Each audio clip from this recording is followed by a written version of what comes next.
Welcome back to Analytical Media. We are a consortium, a group of therapists, college professors, and well-published, peer-reviewed authors. You can find our book on the subject of psychopathy entitled Descent into Darkness at Amazon.com. The book analyzes the murder of Travis Alexander by Jodi Arias from the perspective of psychopathy. Was the murder of a psychopath? Are psychopaths dangerous? Are they the most dangerous creatures in the world? Are they more dangerous than aliens from outer space? You'd be surprised at the answers. They're in the book. Check it out. Today, we're going to answer a question. Today will be Ask the Therapist Day. And here's the question. Here's the letter we've gotten sent to us. I've recently been struggling a lot with urges to hurt loved ones. They aren't very common and only ever really emerge when I'm stressed or angry. I know this sounds normal, but a recent event has led me to believe otherwise. It happened today. What happened was I had already had a really stressful day and was eating dinner when my dog started jumping on my leg, which hurt due to how long her claws were. It really upset me, and while I didn't hit her or yell, I suddenly got this intense urge to grab her neck and squeeze. I wish it just stopped there, but I ended up following through with that urge. I didn't do it out of a desire to hurt or kill her. I just wanted to squeeze until all those intense emotions and then finally went away. I didn't squeeze very hard at first, but as the intensity of my emotions increased, so did the pressure. Thankfully, it wasn't enough to actually choke her, and she honestly didn't even really seem to care, but it felt like I could have just squeezed harder and harder. I immediately felt awful and cried at what had just happened. The guilt and regret were intense. It genuinely felt like part of me could have killed my dog in that moment. I didn't want to, even in that moment, but something in my head deeply compelled me to just squeeze until the anguish went away.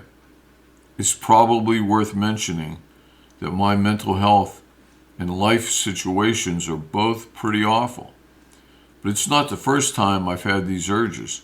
However, it is the first time I've acted on them. I love my dog, and I feel so awful. I feel like a monster. I will say, whenever I get intense anger, I always feel like I need to squeeze something. I don't know. I'm just very scared and confused. Am I a monster? Her question is, am I a monster? We can't tell that. You would need much more information than a short few paragraphs. But here's what we suspect. We suspect that you would not have choked your dog seriously, and we'll explain that in a minute. We do, however, all recommend some type of therapy for anger management. You need to look at it. You need some substitute behaviors when you get angry like this.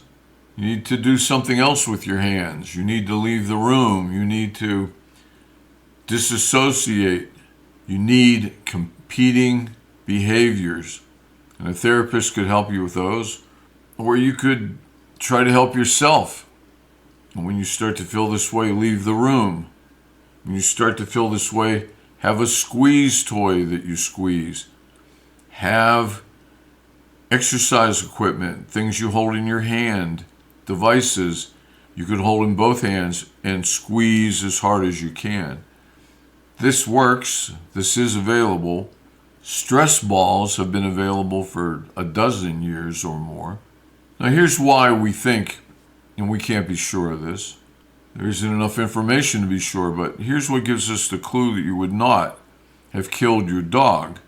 You said, part of me genuinely felt like I could kill my dog in that moment. You also say that your dog did not notice you doing it. You say, thankfully, it wasn't enough to actually choke her. And then you say, she honestly didn't even really seem to care. Now, what if she did act like she cared? What if she whimpered? What if she struggled? What if she tried to get away? She didn't, of course, because you say she didn't even really seem to care that you were doing it. If your dog had reacted and did care and screamed and yelped, which they can do, we suspect you would have stopped immediately. You got nothing negative from the dog, which meant you weren't squeezing very hard, and you had no feedback telling you that you were hurting your dog. If you did, because you certainly were not out of control. You cried right after you did this, when the thought that you might hurt your dog, that you were actually doing something that possibly, if done harder, could have hurt your dog, you stopped, you cried. You had a complete reversal. You've never hurt another living thing. And in reality, you didn't really hurt your dog. You said your dog didn't even seem to notice you were doing it. So it must not have been very hard, because believe me, you could squeeze any dog's neck hard enough that the dog would struggle, scratch, yelp, scream. But your dog didn't, so that would indicate that you did not do it very hard. That the dog was never in any real danger. You've never done that with anybody else. Nonetheless, your reaction to anger, stress, being hurt, because the dog was hurting you when it was scratching your leg. There are animal behaviorists who would have said you did the right thing by squeezing the dog's neck. They would have said the way to stop a dog from jumping up on you would be to step on its rear paws. The paws that are on the ground, step on them. Take your 2 feet, put them on the paws. Now, don't smash their paws, but step on them enough to make them feel some pain. And the dog will immediately get down and will be less likely to jump up in the future. Now, don't get mad at us. That's animal behaviorists or trainers, animal trainers. And they really don't hurt the animals, never. Too valuable, too important. So they're just saying that lightly stepping on, putting your feet on there a little bit is enough to get the dog to jump down and be less likely to jump up in the future, which is a much better behaved dog. It is unlikely that the writer of this question would hurt an animal or a loved one. She just had the urge to hurt something because she was in pain. However, she barely hurt the dog, according to her.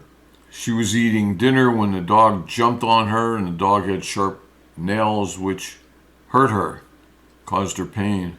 And she didn't hit her or yell at her, but she suddenly got the intense urge to grab the dog's neck and squeeze. I doubt sincerely that she could have hurt the dog, but she did not appear to hurt the dog at all. The dog did not seem to mind what she did. And she hated herself as soon as she did it. So, is she a monster, which is her question? No. Should she get some help? Yes. She's under a lot of stress. She feels a lot emotionally. She needs to find competitive behaviors that she can do instead of choking the dog. A squeeze ball, a tennis ball, get up and leave the room. Any of those things are likely to stop it. But those are things that she could work on with a little therapy. And if she can't afford therapy, to me that is a large indictment of the American culture. You shouldn't have to pay for something that you need for your own survival, not to mention that helping her, or people like her, or people who want therapy but can't afford therapy, could save somebody's life. not the life of the patient or the client, but the life of another individual who that patient or client might react with and hurt them. Mental health and help should be readily available to all people. Good for the individual and good for our culture. It could save lives. You know that targeted individuals, gang stalking victims, or people who believe they are gang stalking victims, end up oftentimes fighting back, shooting and killing someone, or multiple people. Many mass murders have been committed by targeted individuals. And that's only as a last resort. They didn't do it right away. They didn't do it in the first 3 months. But after several years of being ignored and denied, they sometimes act out, kill other people, then kill themselves or get killed in the process of killing the other people. Finally, this woman asks, is she a monster? And our response as a group here at Analytical Media is no, we don't think so, but we can't be sure because we only have a few paragraphs to go by. But from those paragraphs, we would say no for the reasons we have already suggested and given you in this video. This is Analytical Media. I hope this has benefited you to some degree. I hope you will like this, comment on this, share this so that we can help other people by having this distributed to more people. If it has benefited you in some way, giving you something to think about, perhaps change your thoughts, perhaps motivate you to get counseling, perhaps to see life in a slightly different way, that was the goal that we set forward when we set up this channel. We just want to be beneficial. I hope all has gone well with you and your family, your close friends. Hope to see you again next time we put a video up or a podcast. Until then, take care.